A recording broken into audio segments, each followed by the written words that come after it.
Brilliant. All right. Welcome all. You're tuning in to MOI Global. We're sat inside the nearest podcast studio, which just happens to be in a Brewdog in central London. Off the heels of our new research report, where we looked at how marketers are using data across their programs from ABM to content marketing and sales collaboration, we wanted to have a chat with a seasoned marketer about their personal experience of enabling marketing teams to do better work with data and insights.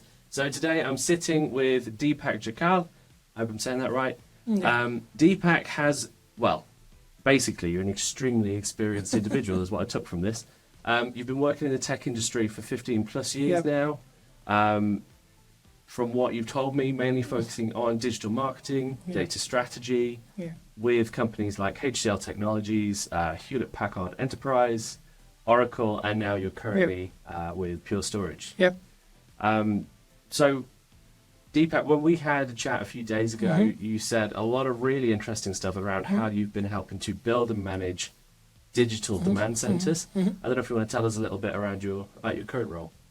Yeah, so currently I'm working with Pure Storage for the last 4+ years. So I started my career with them in Singapore. Then 10 months ago, I moved to London in a global job, doing a lot of digital ABM for our top accounts and driving digital programs which are more strategic in nature globally and cut us across all the regions, as well as I also look after how we can use more data into activation, into digital programs and other tactics across marketing organization.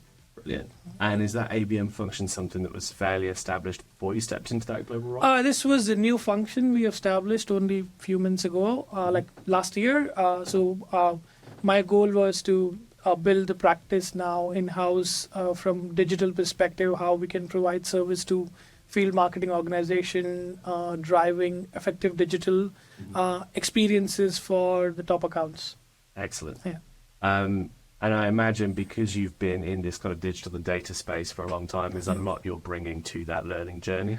Yeah, of course. So over the years, like I started my career with HCL Technologies overall. So after working for like services, products, software companies, and each of them were massive companies. And Pure Storage, when I joined, still was growing a lot. But companies like HP, Oracle are massive, and all these companies have a lot of data, a lot of data.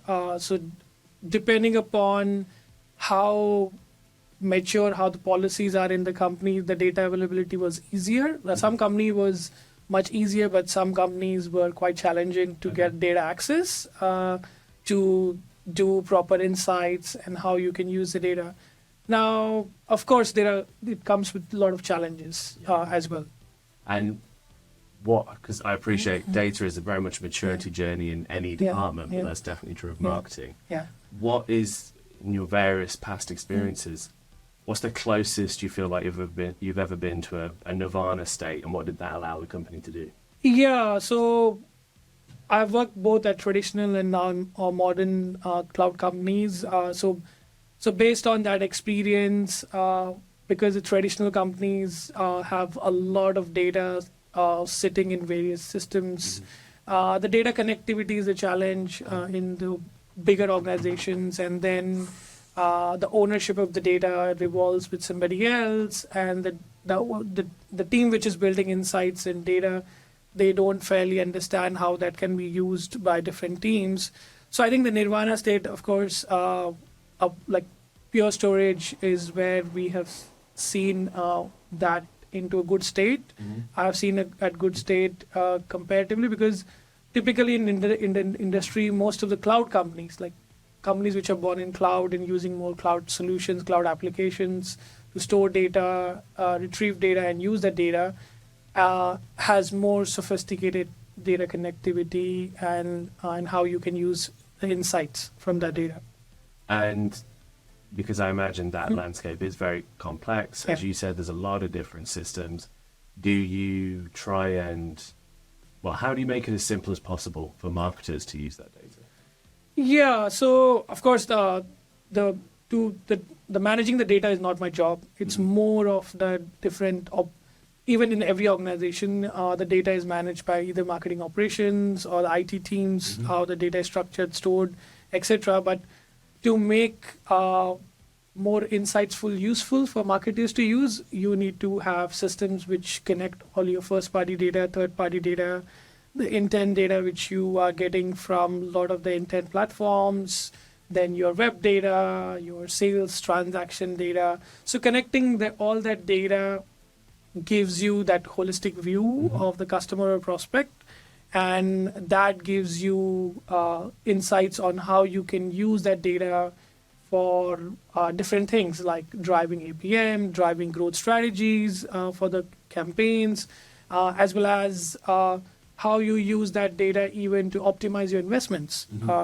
And of course, there are a lot of people in the industry, especially when you're coming from sales side, believe that yes, the intent data which we see is not really accurate. But the thing is, what I experience working in different companies over the year is, because the data is always there. It's how you connect, how you make sense of it, and how the different teams can use it is the challenge, which most of the people or most of the times I've seen that in the industry, because if you are $100 billion company, you will have all the data in the space, but the people, it's a lot challenging. Or who is managing that? How that data consolidation is happening, and finally how that can be used, because each of these areas are managed by different teams. So the challenge becomes often orchestrated. There is no somebody who can orchestrate all these things together, who has knowledge across different functions and give insights to different teams and identify use cases, how you can use this data, let's say for creative optimizations, for ABM, and what insights you can give it to the salespeople, what are relevant for them. Right. Yeah. There's a few things you mentioned there that I want to come back to, including those different use cases and that holistic view. You've actually just reminded me of a conversation I was having with a client yesterday about intent data, because they were asking us, which system do you prefer? And obviously for us, we see these, we use these tools, but we're not the ones buying and installing them. Do you have a preference in intent data in terms of where they're getting that from? I'll give you an example. Certain tools rely on third-party networks to gather all their intent, and then other tools, like the BBC here, try not to name them, they have their own publisher networks, for example, and it's all first-party data for them. Do you have a preference? Yeah, so when you're looking at the intent data, so you need to look at combination of all that intent data which you're purchasing, right? So, of course, most of the times you get intent data from providers like Bombora, or there are other providers as well, like IOTA as well. So they all buy from third-party publishers, consolidate and give you. And then there are vendors like TechTarget, Madison Logic, or then you have even like review sites like PSPot, TrustRadius. So all these companies have like first-party and third-party data. So I think it's very important as an organization to decide how do you want to take this data, marry it together, so that if the third-party data is showing you a specific intent, and even the first-party data which you're buying from third-party is showing the similar intent, then that gives you confidence to go after that particular audience. But of course, all these data also comes, the way I see it is, each of these intent data comes at different levels of buyer's journey. Sure.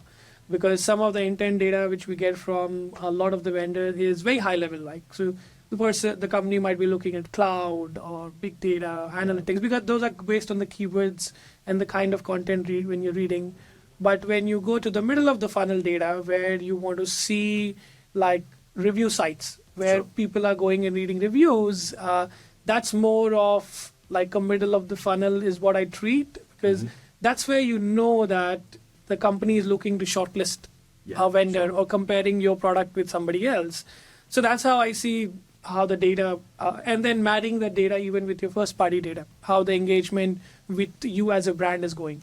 Perfect. Yeah. Perfectly summed up. And do you, going back to that holistic view, do you have a preferred type of platform that you like to stitch all this together into to make it useful for marketing and sales? Yeah. So there were many platforms in the industry which is going on, right? So there's ABM platform a lot of the companies use, but over the like last few years we have seen CDPs as growing quite a bit. Customer data platforms are growing a bit, especially which combines all these data and marries and gives you that single view of what's going on with the account, what's going on with the prospects which you have, or the contacts which you have in the system. So the vendors which are like top of the Gartner Magic Quadrant or Forrester Wave, as well as like your 6 Sense in the world, Demand Base, then you have Tech Target, Madison Logic. Of course, each of them has their positives and negatives, but the way after using certain tools, I feel the closest where you can marry all together currently in the industry, right? In the market, I see 6 Sense is what most of the companies are using it, and I have experienced few of them, so I like 6 Sense at this moment, but you don't know what's future holds with different platforms. Yeah. So 6 Sense does a good job of combining all this data today and gives you that ability to activate. Nice. And I know when we talked before, you referred to it as almost like a data backbone, being able to join all that stuff up. So, Correct. we talked about ABM and about growth marketing. Maybe if we take a look at ABM, how does that data backbone help you coordinate ABM efforts? Yeah, if you look from a data backbone and foundation perspective, I'll talk both from challenges and opportunity perspectives, because most of the times when I've spoken to peers in the industry, as well as other companies, participated in some roundtables, the biggest challenge comes like everybody has a fantastic tech. Everybody's buying 6 Sense, everybody's buying all the different platforms and trying to connect some data into that and trying to go out and use that data. But the biggest challenge which I see most of the times is, first of all, you don't have the full stack integration of your data, first party, third party intent. And then how do you use that data as a backbone for your different program is a challenge, because everybody who is using that data either is from, let's say, a field marketing organization, or whether you are from operations or you are from digital, but to use this as a backbone, you need something, I call it as orchestrator, orchestrating team, so which has expertise across different areas or experience, and then these orchestrator defines how you can use this data into different use cases. And I can give you an example, so once you have all this data connected, the way in ABM you can utilize is you have all the insights at the account, like what's going on from first party, third party, and then what they have been engaging with us, what kind of communication is going out to the account. Because in ABM, it's very important to control the messaging which is going on, because you are designing a specific message based on the data research, like insights like what's their vision, what's their future looks like, and how your solutions align with that vision, and crafting that message. So you don't want to send them random messages. No. So there's all this data integration helps you understand what's going on, how you can build a communication framework, how you can deliver a personalized digital experience. Like, for example, if you have all these data connected into a single platform, your activation in digital becomes much sophisticated. Like, you can push this audience to LinkedIn, Facebook, Google, to make sure that right message can be delivered to the accounts when they are out in the market. And when these accounts comes to your website, you can use the same data to deliver a personalized experience. Like, you can have banners change on the home page or product to solution page, and right messages are delivered as well. So, and plus once you stitch this data, also this gives you insights to a sales rep that what's happening with my largest account. and it gives you also insights as a marketeer from field marketing organization that where they are engaging, what kind of event probably I should do, how I can engage in the whole map of persona or the contacts you have. I might be engaging a lot in junior level. I might to engage maybe at the senior level. So all these insights helps you go towards a better ABM program, I would say. And how do you find, because obviously you spend quite a bit of time with the digital element of that. Yeah. How do you find that the digital side of your ABM programs marries into the field team, the sales team? How do they interact with those digital programs? Yeah, so the way it's done in different companies, and especially how it can be done based on the experience. Okay, in the past, of course, I've seen this as an individual functions working with different teams, like even digital elements were executed separately, which is centralization. So one thing which, based on the experience I've seen, works well is centralize the digital experiences which you can deliver for ABM, like your web experiences to paid media strategy or email strategy, etc.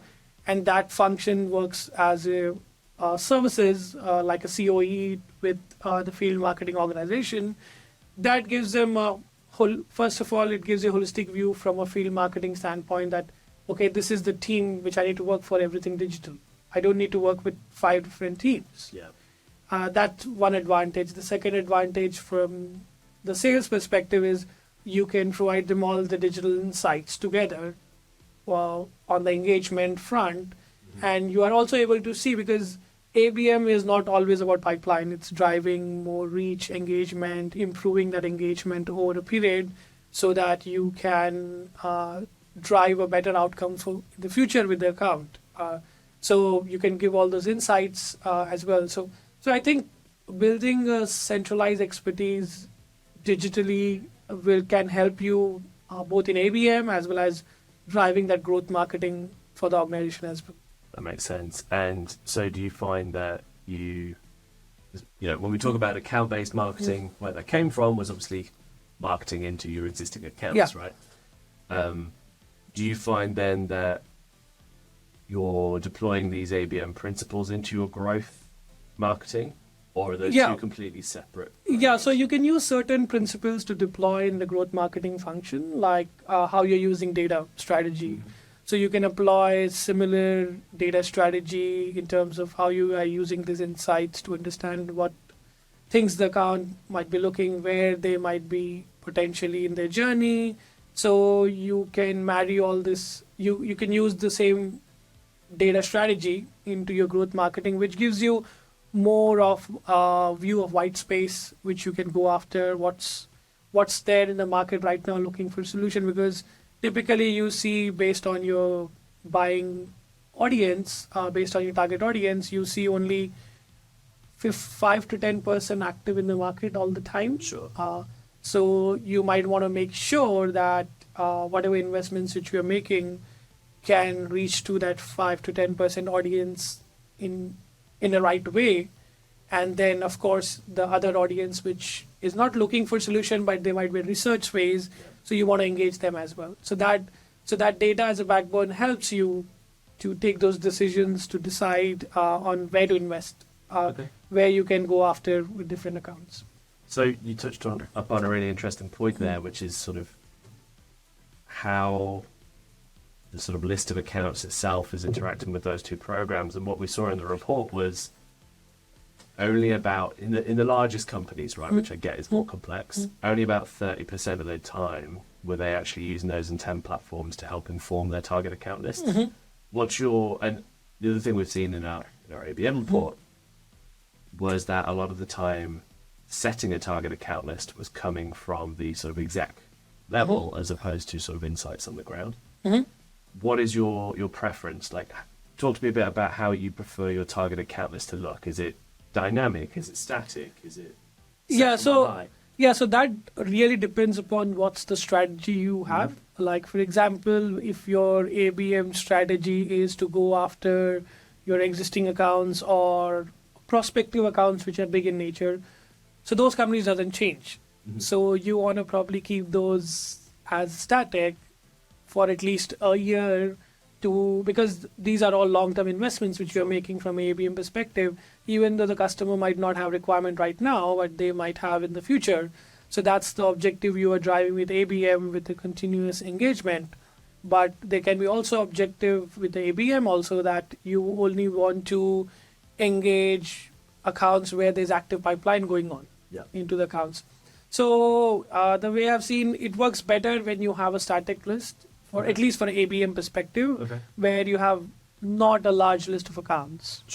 Because even like combination of 1-to-1, 1-to-few, 1-to-many, you would probably, I would say 200 to 300 accounts are good enough at the global level, where you can maintain this as static. But of course, over the period, you can see if things are not working, you can swap the accounts. But when it comes to growth marketing, of course, depends upon what's your GTM strategies from a sales standpoint. If the GTM strategy is more to go after only specific segment, you then have a preference towards a static list. But if the preference is to, depends upon the company growth stage as well. Like if the company is very early stages, the SaaS company, they want to grow faster, they might be looking at more white space, like which ones we should be going after, which are in market for looking for a solution, right? So that's where, but the way I've experienced working at different organizations is pretty much most of the organization will focus on specific segment we want to go after, where the list becomes 80 to 90% static because that segment doesn't change much. Sure. Like you have the sales is quoted on those accounts, and anything outside the sales will not be compensated. So that depends upon all these factors, I would say. But the interesting thing, which is also I've not done anywhere but would like to do somewhere, whereas that you have all these data, you have backbone, but if your strategy is how you can use these white space insights and analysis to enable with your partner ecosystem and work with your channel partner ecosystem to drive growth with them. That's with different programs, because you have this data, you have all these insights coming. So you need a mechanism that how you can use these insights to work with your partner ecosystem so that it can help you drive that business growth. That's such an interesting idea. Yeah. Like obviously enterprise tech, one of the main ways we grow sometimes is through the channel, right? But we don't necessarily think of ourselves as the tech vendor, as the orchestrator of that wider ecosystem with that information. Yeah. That's really interesting. And especially for example, because most of the companies have the channel programs, the MDF programs. Everybody has a similar thing, like giving money to the partners to drive activities, but you need to bring additional values to drive growth with the partners, I guess. That's what I've not seen happening majority of time. And then there is also an education element which is required, how you can use these insights to deliver those growth with the partners. That's interesting. So do you see that as a potential competitive advantage when you market? Yeah, it can be a very big advantage for the marketing organizations in any company, and especially when the partner ecosystem is so competitive in nature, because the same partner might be working with the same 4 competing brands. So what's the differentiation you're getting on the table for that brand makes a lot of sense. And if you are based on the channel business nature, the more value you bring to them, the more money they can make is where they would be working with the brands they would be working with. Yeah, is that mind share and ease of working together. Correct. Isn't it? Correct. Excellent. So would you give them access to some of your data platforms? Would you do that as a sort of digest? No, so that's where you need to build the framework around, because there are a lot of legal complexities involved in terms of security of the data, accessibility, etc. So that's where you need to build framework or different tools which you can provide these insights to the partners and specific partners, like depending upon what growth objectives you have with the different tiering of the partners, how you can use that data as well. Nice. And is there anything you find yourself focusing on this year in terms of things you want to do better in marketing using data? Yeah, so we all start somewhere as a pilot in a lot of things, learning those things. I think after going through a couple of quarters, it's all more about scalability, deploying more at scale, driving more optimizations, and then, of course, the goal is also to look at how we can do the full marry of different data which is there. I've seen like there are of course 90 to 80 to 90% there, but still we want to be achieving a lot more towards 100% is what I would aim for. Okay, cool. And is that a global focus? Yeah, I would say it would be global in nature, but because the challenge with the global doing this at the global scale is, first of all, every region has their data challenges, intent data challenges. I have experience of working with different companies. So like Asia Pacific would be the biggest challenge in terms of data, because Asia Pacific and Japan, because I've worked so many years in the market, in the region. So the challenge always is the data availability, especially in the biggest markets like Japan, Korea, where the IT TAM is quite big. So the data availability is quite weak in terms of intent data or advertising sophistication is not there. So the data challenge is there in Europe because of the GDPR. You can do certain things, you can't do certain things. So that's the challenge. So you can't really do similar things at the global scale. And I think it gets back me to the very interesting times, because when I started my career in IT services, I think it all started like this data journey I looked at is that most of the tech IT services companies were trying to build this 360-degree view of the customer, I would say like 15 years ago, when these platforms were not available, like these CDP platforms were not there. And that's where they started. Like I read an example of Wipro. They built some internal systems which gave 360-degree view of the customer and how they can use this data across into different platforms. Let's talk about the APAC piece for a minute, actually, because we come up against this all the time. And you're right, the data availability for things like intent is just not the same. Yeah. But obviously, we still need to do clever digital marketing. Yeah. The audience have the same needs. Yeah. Or, buyer requirements, let's call it. Yeah. How do you see, what's the solution for you as a digital marketer in that region? What do you do differently to get around that? Yeah, so of course the data is not there. So what I have generally done in different companies is you need to experiment in different markets. Like for example, a classic case in Japan where the data is not there and there are only few vendors which controls the advertising space completely. So you need to drive certain mindset change, because a lot of times what happens is locally they don't believe the global data sources or data platforms or advertising platforms will make a lot of impact.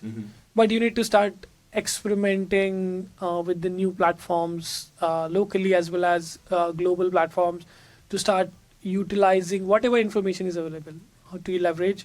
And I think leveraging your first party data, which is very important in this case, because if the third party is not available, leveraging more and more first party. And as with all the changes coming in the future with cookie going away, cookies, Google going away with that, so it will become more important how you use the first party data, but how you can marry first party, third party together to drive that insights would be there.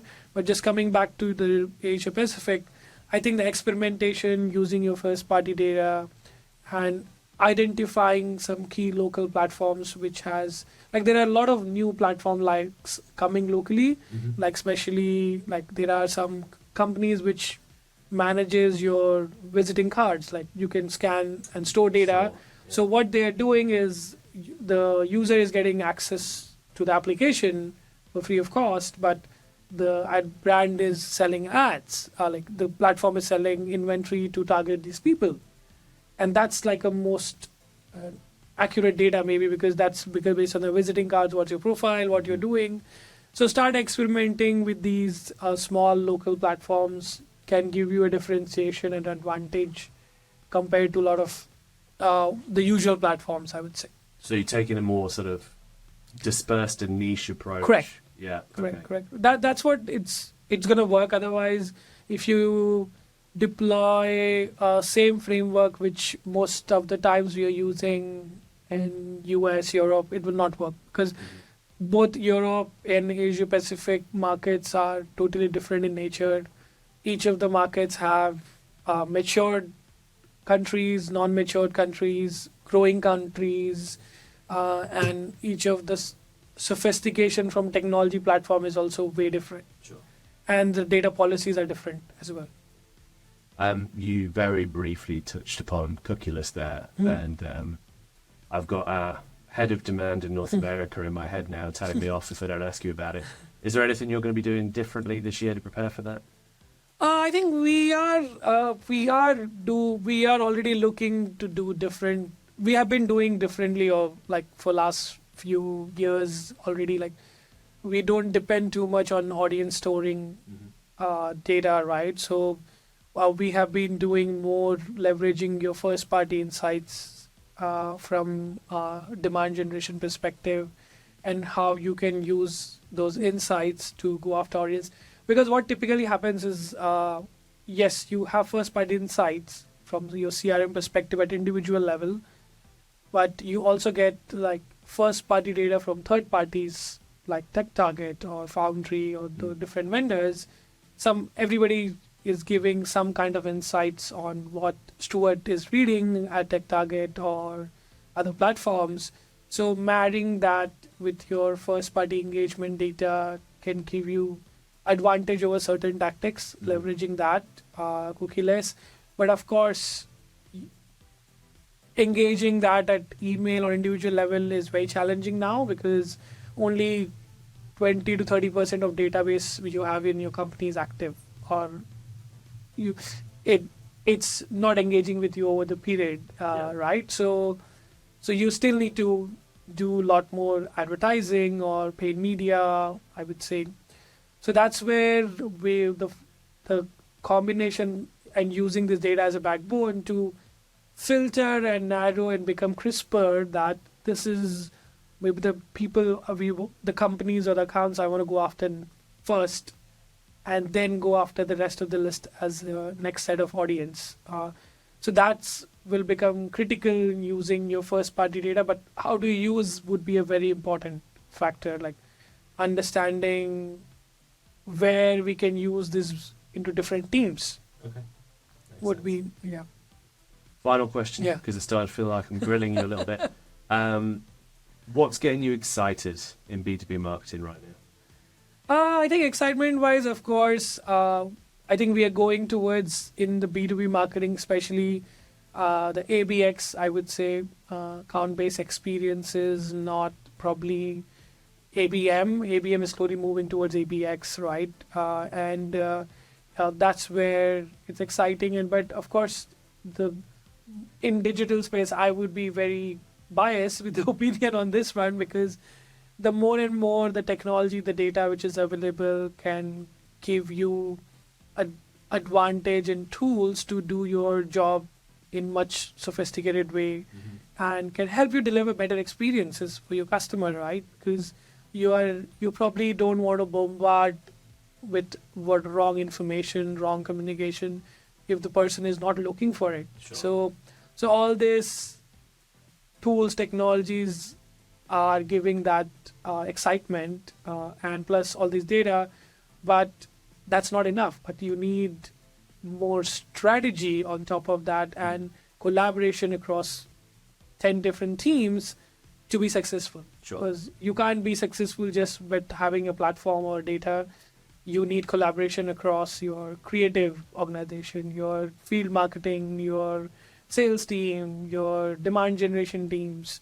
And that's where collaboration working, and this data backbone as a foundation gives you a better success rate, I would say. And that's what is exciting. I'm always excited to do this stuff, which can increase more collaboration, drive more change in mindset, working with different teams so that they can change their mindset towards using more data to make their decisions and drive those changes to their marketing strategy.